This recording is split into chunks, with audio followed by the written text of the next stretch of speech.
Assalamualaikum murid-murid. Sihat? Ustazah harap awak semua sihat dan terus bersemangat untuk belajar walaupun dalam musim PKP. Okey, sebelum kita mulakan kelas pada hari ini, Ustazah ingin perkenalkan diri Ustazah dahulu. Nama diberi Siti An Umilah binti Amiruddin. Boleh panggil Ustazah Siti atau Ustazah Umi. Jadi salam perkenalan daripada Ustazah. Okey, tanpa membuang masa, hari ini kita akan belajar subjek akidah yang bertajuk sifat ilmun. Okey, sifat ilmun ni adalah salah satu daripada sifat 20 wajib bagi Allah. Okey, kita tengok dahulu pengertian sifat ilmun. Allah bersifat ilmun bermaksud Allah Maha mengetahui. Huraiannya, Allah memiliki pengetahuan dan mengetahui akan segala sesuatu baik di langit maupun di bumi dan segala sesuatu yang diciptakannya. Okey, sebagai contoh, Allah adalah pencipta. Jadi Allah Maha mengetahui segala sesuatu mengenai ciptaannya. Siapa ciptaannya? Kitalah manusia, haiwan, bumi, angkasa lepas dan sebagainya. Okey, kita tengok pula dalil nakli. Dalil nakli ni apa? Dalil nakli ni ialah dalil yang berasaskan Al-Quran dan hadis. Okey, kita tengok dalil nakli yang pertama. A'udzubillahi minasyaitonirrajim. Innallaha bikulli syai'in alim. Surah Al-Anfal ayat 75. Yang bermaksud sesungguhnya Allah amat mengetahui akan tiap sesuatu. Okey. Dalil nakli yang kedua. A'udzubillahi minasyaitonirrajim. Wallahu alimun bizatis sudur. Surah At-Taghabun ayat 4 yang bermaksud dan Allah mengetahui segala isi hati yang terkandung di dalam dada. Contohnya, awak berbisik sesuatu dekat dalam hati awak. Okey? Orang sebelah tahu tak? Orang sebelah tak tahu, tetapi Allah tahu.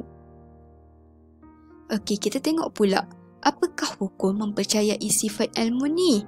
Okey, kita sebagai umat Islam wajib mempercayai Allah itu bersifat ilmun dan semestinya Allah tidak bersifat jahil. Okey, jahil ni ialah tidak tahu. Okey, kita tengok pula perbandingan antara ilmu Allah dan ilmu manusia.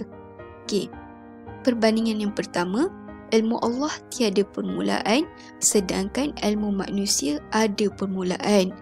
Okey, perbandingan yang kedua, ilmu Allah sentiasa benar sedangkan ilmu manusia boleh jadi benar atau salah.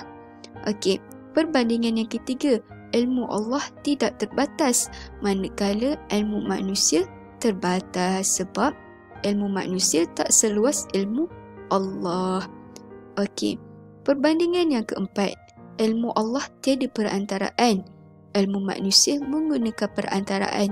Contohnya, kita manusia perlukan perantaraan guru dan buku untuk mendapatkan ilmu.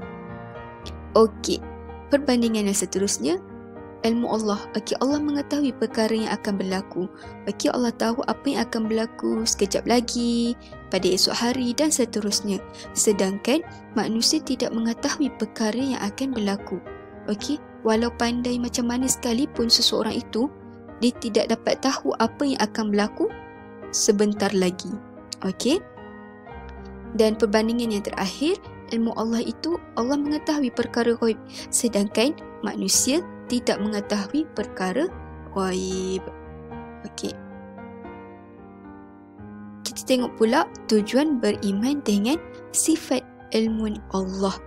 Okey, yang pertama takut kepada Allah, yang kedua jujur dalam amalan, yang ketiga bersemangat melakukan kebajikan, yang keempat rajin menuntut ilmu, yang kelima berfikir ke arah kebaikan. Seterusnya, akibat mengingkari sifat ilmu Allah. Okey, apa yang akan jadi kalau kita tak percaya dengan sifat ilmu Allah tu? Okey, yang pertama sekali ialah ia akan merosakkan iman. Yang kedua, sombong. Sebab apa sombong? Sebab kita akan rasa kita seorang je yang pandai. Kita seorang je yang tahu semuanya. Tetapi tidak. Okey. Yang ketiga, melakukan kemungkaran. Yang keempat, tidak jujur. Sebab apa tidak jujur? Sebab kita rasa macam Allah tak tahu yang kita membuat sesuatu yang tidak baik. Kita tak jujur lah. Okey. Yang kelima, malas berusaha.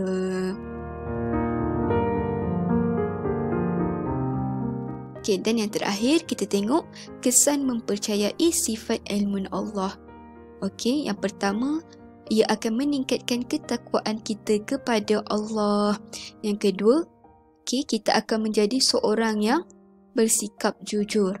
Okey, yang ketiga juga, kita akan menjadi seorang yang suka berfikir untuk melakukan kebaikan.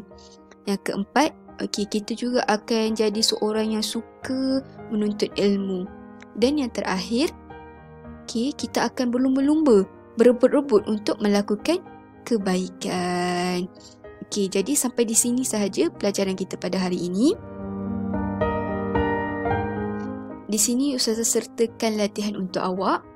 Awak boleh buat, siapkan dan hantar kepada Ustazah. Jadi Ustazah harap awak faham dan jelas dengan apa yang Ustazah sampaikan. Semoga ilmu ini bermanfaat untuk kita semua. Dan insya-Allah jika diberi rezeki dan peluang, kita akan berjumpa lagi.